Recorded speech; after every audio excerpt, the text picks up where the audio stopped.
মক্কাবাসী, তোমরা গাছের পুজো করো না, পাথরের পুজো করো না, মূর্তির পুজো করো না, তোমরা একবার বলো লা ইলাহা ইল্লাল্লাহু মুহাম্মাদুর রাসূলুল্লাহ। আজকে পয়সাওয়ালা লোকগুলো মনে করে এটা ফকিরের কলমা। জি, এটা ফকিরেরা বলে।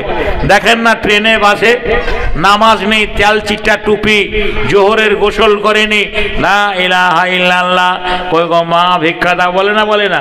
জি, এটা অমুসলমানরা ভাবে যে এটা মনে হয় মুসলমানদের ভিক্ষার মন্ত্র, কিন্তু না না, এর ওজনটা কত বন্ধুরে আমার, ভাইয়ের আমার। আল্লাহ রাব্বুল আলামিন বলেন, দুনিয়ার মানুষ শুনে নাও, তামাম দুনিয়ার মানুষ শুনে নাও, একটা কাগজের টুকরোতে যদি কলমের ডগায় কালেমা লা ইলাহা ইল্লাল্লাহু মুহাম্মাদুর রাসূলুল্লাহ লিখে একটা তারাজুতে চাপানো হয়, এক পাল্লায় চাপানো হয়, অপর পাল্লায় আমি আল্লাহ যা সৃষ্টি করেছি, জমিন আসমান, সাত আসমান সাত জমিনে যা কিছু রয়েছে, অপর পাল্লায় চাপানো যায়, তবু এরও সমতুল্য হবে না। একবার আমার সাথে সাথে মহব্বতের সহিত, যে একটু মুখে বলা যাবে না ভাই, লা ইলাহা ইল্লাল্লাহ, জোরে বলুন লা। যখন কোনো পার্টির মিছিল হয় তখন তো ঘর বা ইন্দ্রাবাসনে টাকা লাওয়ার লেগে তখন খুব জোরে জোরে, জি, নেতা মন্ত্রীদেরকে শোনার জন্য, প্রধানকে শোনার জন্য সুবহানাল্লাহ, তখন খুব জোরে জোরে স্লোগান হয়। আর আপনার দিল সুবহানাল্লাহ, জি, আপনার কালেমা আপনার পড়লে পরে, জিকির করলে পরে আপনার দিলটা পরিষ্কার হয়ে যাবে।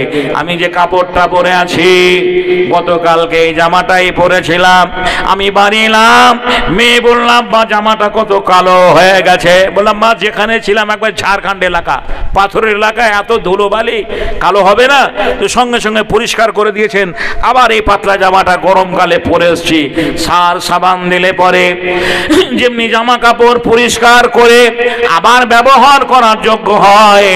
আপনি যা কিছু জীবনে ভুল ত্রুটি করেছেন, চোখের দ্বারা, হাতের দ্বারা, জবানের দ্বারা, অঙ্গ প্রত্যঙ্গের দ্বারা, যদি ইতমিনানে অন্তরের সহিত এই হৃদয় থেকে, কাল্ব থেকে যদি একবার আল্লাহ রাব্বুল আলামিনকে এক বাক্যে মেনে নেন, আপনার সমস্ত জীবনের গুনাহ আল্লাহ মাফ করে দেবে।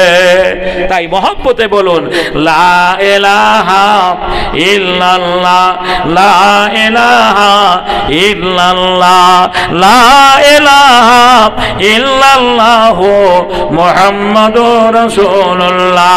এলো রে ধরার বুকে আমার রাসূল মাকবুল, তারে কালেমা পড়তে রে ভাই কেউ করো না ভুল, বলো লা ইলাহা ইল্লাল্লাহ মুহাম্মদ রাসূল। এই কালেমা পড়লে পরে নাজাত পাবি রোজ হাসরে, এই কালেমা পড়লে পরে নাজাত পাবি রোজ হাসরে, অনাসে পার হবি তুই পুলসে রাতের পুল, বলো লা ইলাহা ইল্লাল্লাহ মুহাম্মদ রাসূল। হায়রে হতভাগা, আমরা এই কালেমাটাকে ভিক্ষার মন্ত্র বানিয়েছি।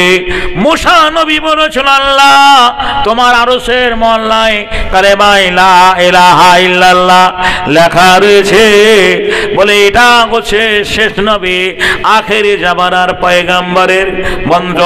আল্লাহর নবী কালেমার দায়িত্ব যখন পেলেন, মানুষকে বুঝাতে লাগলেন, দিনে আনার জন্য বললেন, ভাই তোমরা কালেমা পড়ো, এক আল্লাহ অনুগত করো, আল্লাহ ছাড়া কোনো মাবুদ নেই। এই কথাটা মক্কার মুসলমানেরা কেউ মানতে পারেনি। আমার নবীকে পাগল বলেছিল, ঠাট্টা করেছিল, উপহাস করেছিল, ব্যঙ্গ করেছিল। আমার রাসূল যে রাস্তা দিয়ে মসজিদ নববীতে নামাজ পড়তে যেতেন, যে বিধর্মের মেয়েরা সেই রাস্তায় কাঁটা বিছিয়ে রাখত। রাসূলের যখন পায়ে পায়ে কাটা ভুগে যেত। সুবহানাল্লাহ। তারা আড়ি পেতে জি টুকটুক করে তাকিয়ে দেখে মুচকারা হাসি মারত আর তারা মজা লুটত। সুবহানাল্লাহ। গোসল করে আমার রাসূল যখন বাড়ি ফিরতেন, ইহুদির মেয়েরা ছাদের উপর থেকে তার মাথায় গোজা মাটি ফেলে দিত। এ রাসূল আমার, সুবহানাল্লাহ, এত কষ্ট সহ্য করেছেন। একদিন আমার রাসূল নামাজ পড়ছেন, ভাইগণ নামাজ পড়ছেন, সিজদায় রয়েছেন, আর ইহুদির যে দুটো লোক এসে উটের ভুঁড়ি চাপিয়ে দিয়েছিল। এত অত্যাচার করার পরেও সেই রাসূল পিছপা হননি। কেন পিছপা হননি?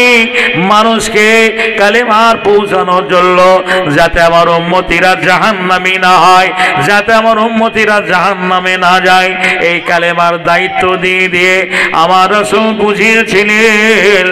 ইয়ার সেই সময় সেই কালে যারা আল্লাহর নবীর কাছে মুসলমান হয়েছিলেন এরা হলেন সাহাবী।